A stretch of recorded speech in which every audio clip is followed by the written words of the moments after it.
Bueno, mirad, como que estoy charlatán, esa próxima charla que os dije que os iba a hacer, la voy a hacer ahora inmediatamente. Tenía pensado hablar de fracturas hoy, se me ha alargado el tiempo, pues bueno, hago las dos charlas seguidas y, bueno, dos al precio de uno, ¿eh? Bueno, pues eso, hablemos de fracturas. ¿Qué son las fracturas? Las fracturas de los huesos. Bueno, una fractura es lo que los médicos definimos como una solución de continuidad en la superficie del hueso. O sea, es cuando la superficie del hueso pues pierde continuidad en un momento dado, por alguna razón, ¿eh? Estas fracturas, evidentemente, las hay de muchas clases y se clasifican de muchas maneras. Hay varios criterios para clasificar las fracturas. Estoy un poco incómodo y por eso veréis que me estoy moviendo continuamente. Pero bueno, hay, digo, diferentes criterios para clasificarlos. Yo no os voy a decir ni mucho menos todos, solo los principales. Por ejemplo, según sea la línea de fractura, una fractura puede ser completa o puede ser incompleta. Una fractura es completa cuando toda la superficie del hueso se ha fracturado, digamos, cuando la línea de fractura abarca todo su perímetro óseo y por lo tanto el hueso, por decirlo así, queda separado en dos trozos. No quiere decir que los huesos se hayan separado, ¿eh? Igual están juntitos, pero la fractura se da en toda la superficie y podrías separarlos, ¿vale? Eso sería una fractura completa. Una fractura incompleta es cuando la línea de fractura no abarca todo el perímetro. Es lo que también se le llama una fractura, o sea, caramba, una grieta, ¿eh? Una grieta en el hueso, ¿eh? Una fractura incompleta, una fisura, quería decir, que no me salía la palabra, ¿eh? Una fisura sería una fractura incompleta. Muy bien, esto sería según la línea. Bueno, según la superficie que cubra la fractura, también podemos clasificarlas en fracturas abiertas o cerradas. Y esto es muy importante. Una fractura abierta es cuando hay herida, cuando el foco de fractura en la zona de fractura, digamos, contacta con el exterior porque hay una herida y por lo tanto pues puede salir sangre, pueden entrar microbios, más riesgo de infección, más riesgo de hemorragia, etcétera, ¿vale? Y una fractura cerrada es cuando el hueso se ha roto sin que haya herida hacia el exterior. Bueno, luego hay otros criterios, pero no me voy a enrollar con ellos porque no vienen tampoco demasiado a cuento. ¿Cuáles son las causas de las fracturas? Evidentemente, causas también hay muchas, pero a nivel deportivo, la causa principal, y bueno, a nivel deportivo y casi a todos los niveles, la causa principal de una fractura casi siempre es el traumatismo, un traumatismo directo, un traumatismo, un golpe que se da, un impacto que se da sobre el hueso y este hueso acaba cediendo con una fractura. A ver, los traumatismos, digo, directos son muy claros. Luego hay traumatismos indirectos, que digamos no es que nada de golpee directamente el hueso, pero por una serie de fuerzas que se producen en su superficie acaba quebrándose. Pues no sé, ahora por ejemplo se me ocurre si te caes de un...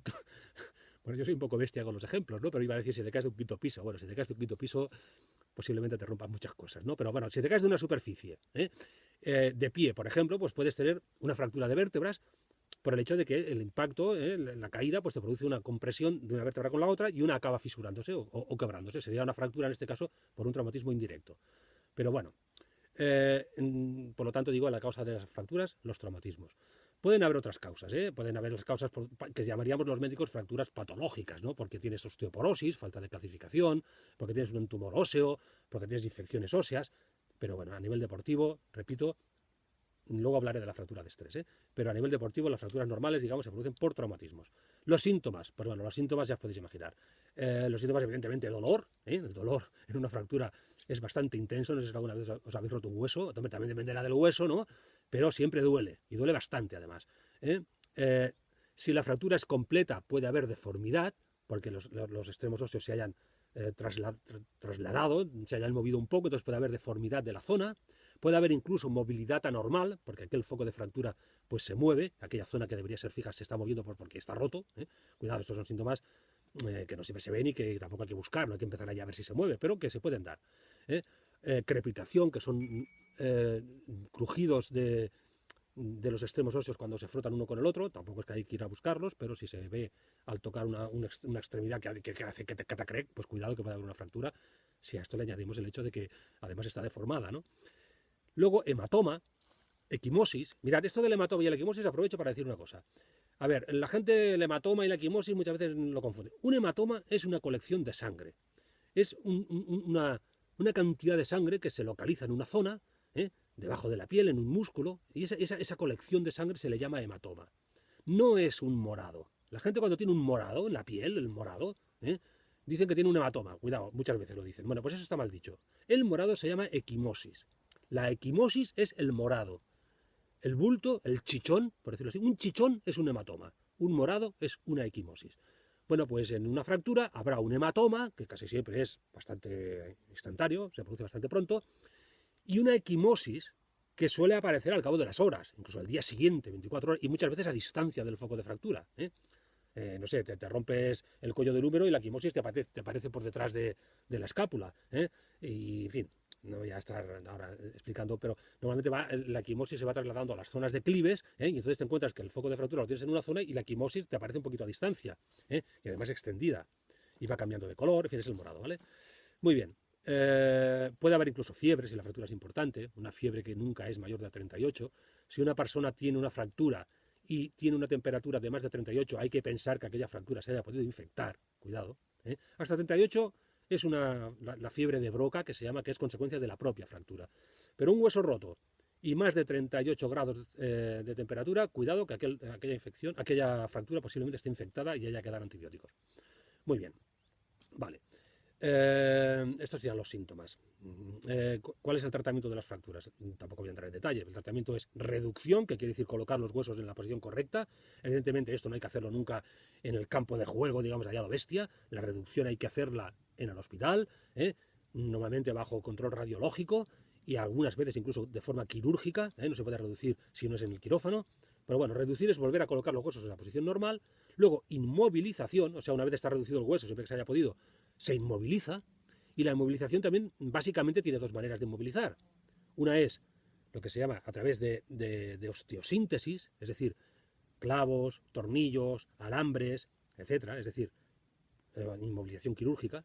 Y otra es, por ejemplo, utilizando las escayolas, el yeso. Las dos tienen sus ventajas y sus desventajas, y dependerá del tipo de fractura, se utilizará una u otra, depende.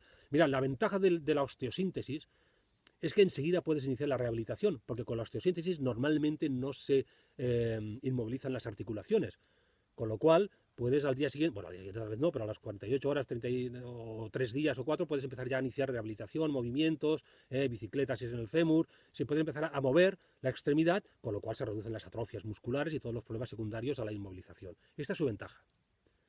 La desventaja de la osteosíntesis es que es quirúrgica, hay que operar, y por lo tanto están los riesgos inherentes a cualquier intervención, que a veces no pueden ser, no son pequeños a veces, ¿vale? Esto sería, digamos, la desventaja. La escayola, ¿cuál es la ventaja? La escayola, la ventaja es que no hay operación, simplemente escayolas, y evidentemente ahí no es cruenta, no hay riesgo de nada en el sentido de infecciones, hemorragia y tal, porque no hay riesgo, digamos, quirúrgico, porque simplemente estás poniendo un vendaje. Esto sería su ventaja. La desventaja de la escayola es que siempre la escayola inmoviliza articulaciones. Siempre cuando tienes una fractura, hay que inmovilizar una articulación por encima y una articulación por debajo del foco de fractura. Os estoy señalando mi brazo porque os habréis visto muchas veces cuando se fractura el antebrazo que le ponen a uno un yeso que va desde medio brazo hasta la muñeca, se inmoviliza codo y muñeca. Si te rompes el húmero, te inmovilizan hombro y codo. O sea, siempre se inmoviliza una articulación por encima y una articulación por debajo del foco de fractura. Por lo tanto, esta sería su desventaja, que inmoviliza articulaciones, con lo cual la rehabilitación se retrasa y es más probable que hayan atrofias musculares y tal. Bueno, ¿de qué dependerá que se utilice una u otra? Insisto, del tipo de fractura, de la gravedad de la fractura y de mil elementos. Pero cada técnica tiene sus indicaciones. Y luego la rehabilitación. Una vez se ha producido el callo óseo, una vez la fractura tiene una cierta estabilidad, pues la rehabilitación, que como he dicho ya, si es por osteosíntesis se puede iniciar muy pronto, si es con escayola, pues hasta que no se quite la escayola no se puede empezar a rehabilitar. Aunque hay técnicas de rehabilitación incluso dentro de la escayola con contracciones isométricas y eso para evitar las atrofias. Bueno, a grandes rasgos. Bueno, luego tratamiento antiinflamatorio, analgésico si duele, etcétera, etcétera. Esto es el tratamiento, digamos, a largo plazo. El tratamiento de urgencias, en una fractura, si vosotros estáis haciendo deporte, lo que sea, estáis jugando a fútbol y alguien se cae y se rompe un brazo en el campo, evidentemente, ¿cuál es el tratamiento de urgencias? El tratamiento de urgencias, si es una fractura abierta, evidentemente sería encubrir la hemorragia, ahora no voy a hablar de primeros auxilios, en todo caso tal vez en otra charla lo haga, pero lo que sí hay que hacer a nivel de urgencias es inmovilizar la fractura. Inmovilizarla, no reducirla. O sea, si yo tengo el brazo así, lo que no es normal es que me trasladen con el brazo colgándome y dando vueltas. Hay que movilizarlo de la manera que sea, que ya comentaré si hace falta otro día, puede ser con tablillas, con papeles, con la propia ropa, inmovilizarlo, pero en la misma posición, irte así al quirófano, no te lo vayan a reducir porque te pueden hacer un disparate. Inmovilizarlo y traslado rápido al hospital. Este es el tratamiento de la fractura. Si hay shock, pues se tratará el shock, como ya también comentaré más adelante. Es que el tratamiento, como podéis imaginar, puede ser muy amplio y no es el objetivo de mi charla. Luego quería comentaros, que se me va a pasar el tiempo otra vez, las fracturas de fatiga o fracturas de estrés. Estas son unas fracturas, estas sí que me interesan porque son muy frecuentes en los deportistas. Bueno, muy frecuentes, a ver. Son típicamente fracturas deportivas. Como su nombre indica, son fracturas por sobrecarga. Son fracturas debidas a la suma repetida de múltiples microtraumatismos sobre una superficie ósea, ¿vale? Son muy parecidas a la periostitis en su génesis, ¿eh? Lo que pasa es que así como la periostitis se centra casi siempre en la tibia, las fracturas de estrés pueden abarcar otros muchos huesos. Pueden haber fracturas de estrés en los metatarsianos del pie, los huesos del pie, en los corredores, sobre todo en el quinto metatarsiano, que es el del dedo pequeño, o en el segundo, en los huesos sesamoideos de los dedos, que son unos huesos pequeñitos que están al nacimiento de los dedos, sobre todo del dedo gordo del pie. Fracturas de estrés, desde luego, en la tibia, en el fémur. Fracturas de estrés en los metacarpianos, pues no sé, por ejemplo, los boxeadores. Fracturas de estrés en la rótula. Fracturas de estrés se pueden producir en muchos huesos y es siempre producido por esto, por la suma repetida de múltiples, dale que te pego, pum, pum, pum, pum, la gota malaya que va percutiendo el hueso, y este poco a poco se va desestructurando hasta que acaba con una fisura, porque casi siempre la fractura de estrés es una fractura incompleta, es una grieta. Es una fractura muy difícil de diagnosticar, porque el síntoma, al ser una fractura incompleta, pues no hay deformidad, no hay crepitación, y lo que hay es dolor, y punto. Con lo cual no es nada difícil confundirla con una periostitis y tratarla como si fuera una periostitis. De entrada no pasa nada, porque el tratamiento sería el reposo y por lo tanto ya le va bien. Además, esta fractura, cuando tú haces una radiografía, no se ve. Una fractura de estrés, una fisura, no se ve al inicio de la fractura. Solamente cuando ya se ha empezado a formar el callo óseo, entonces se puede ver la fractura. Y no es raro el paciente que ha ido al médico, que le duele, tal, le han hecho radiografía, no le ven nada, y luego al cabo de un tiempo le hacen radiografía y dice, ¡ay, hay una fractura! Y el paciente dice, pues vaya médico, jolín, tenía un hueso roto y no se había dado cuenta el tío, no se había dado cuenta de que tenía una fractura. Bueno, no es en este caso, y no es por justificar que el médico lo haya hecho mal, es que la fractura de estrés no se ve en una primera radiografía, se ve al cabo del tiempo, cuando ya la fractura ha empezado a recuperarse, digamos, se ha empezado a formar el callo óseo y hay una reabsorción ósea de las superficies erosionadas, y esto entonces sí se ve en la radiografía. Con lo cual es de diagnóstico tardío si solo se hace rayos X. Claro, lo ideal sería hacer una resonancia magnética, un TAC, en cualquier persona que venga con un dolor de hueso. Y eso evidentemente no es económicamente factible.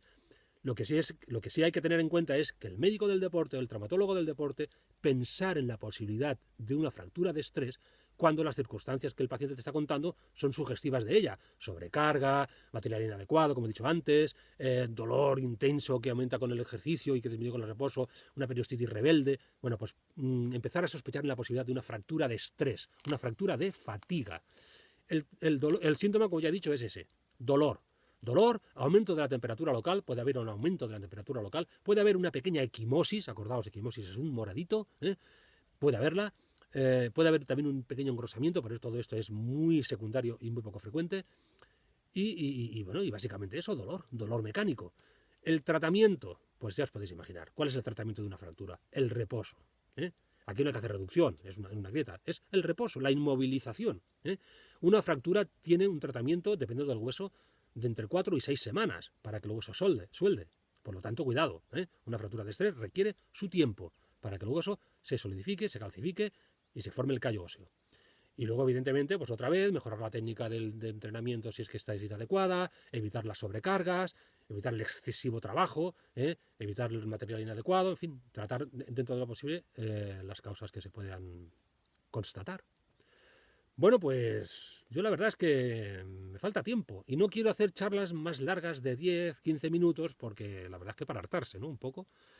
Y no quiero ser pesado, aunque creo que a veces lo soy. Seguiremos hablando más adelante. Si se me ocurre alguna cosa más sobre huesos, os lo comentaré. Si no, empezaremos a hablar de articulaciones. Hasta la próxima. Gracias por todo.